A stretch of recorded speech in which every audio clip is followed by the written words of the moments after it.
Okay, everybody, we're back with Sur-Ron video number 2, Snap Wrench Garage, and today we're talking about what do I think of a genuine opinion, what do I think of a stock Sur-Ron.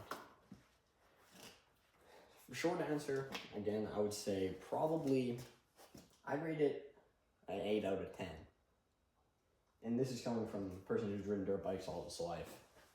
So, where I would start is most people, they don't realize, like everyone who's never seen a Sur-Ron before and they see this, they always go, oh my gosh, it's so small. These bikes are tiny. They're super long bikes. The front end doesn't have, like they have a pretty violent, I don't know what you call that, offset on the front tire, and they're really stretched in the rear. Super stretched. So I bet you this is out of the bike frame probably a foot, 2 feet. I don't know, it's probably wrong, but still very, very weird that way. Me sitting on it at about like 5'6". This is me sitting on it. It feels like a pit bike, to be honest with you, like a 110, my size. Super long suspension. Suspension feels great, especially going over bumps and whatever and whatnot.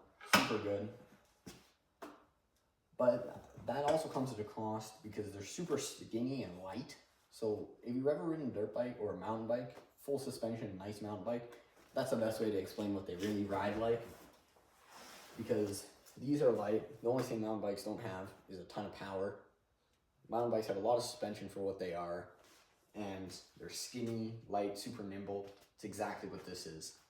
Except it has a motor the size of my hand. And a mass battery. Riding experience in general, I would say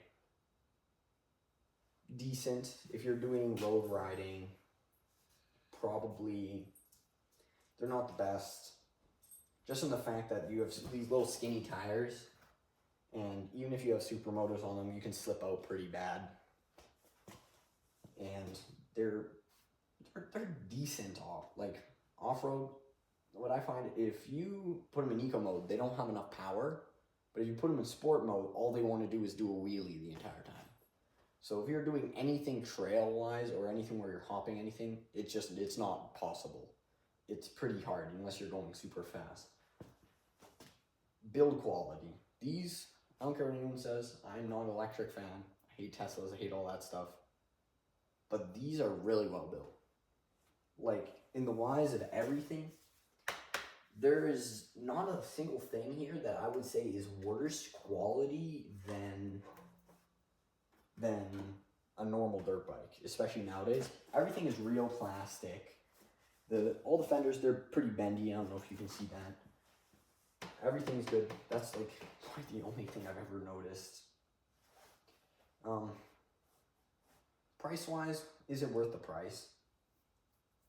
Depends where you buy it. If you buy it for the full $7 grand or whatever they're worth, I don't know. But if you buy it with on Alibaba or whatever, and you spend 2,300 Canadian, this will be a great bike. You won't find another bike, electric bikes for that much, like Facebook Marketplace or anything. This is great. And other than that, that's probably why I give it an 8 out of 10, because they're fun in some places, but none of it mixes, if that makes sense. They're great on road, but they suck on rough stuff or anything with tight turns. And anything compared to a dirt bike, you can really lean over a dirt bike. This thing, my friend has supermotos on it. He slipped out on turns, not on wet roads, not on gravel. And they're thick, super thick motos. They're probably about as thick as you would probably want to put on there. And this bike, dirt bike tires, I've never slid out because I'm careful, but you probably could very easily if you wanted to. They're pretty, like, riding-wise, again, they ride like a mountain bike. I would say they're very, very, very hard to explain what they're like. They're just super fast and super small. It's like the Volkswagen Rabbit. It's like a rabbit, basically. It's a great way to say it. I don't know if that makes sense, but everything is built well. I've never really had an issue with these things. They're super high tech. Like, for example, it won't go if you have a kickstand down or so on or so what. Especially, I've had these things going pretty fast, and the high speeds are very, very sketchy. They're just super, like, ropey and not the best.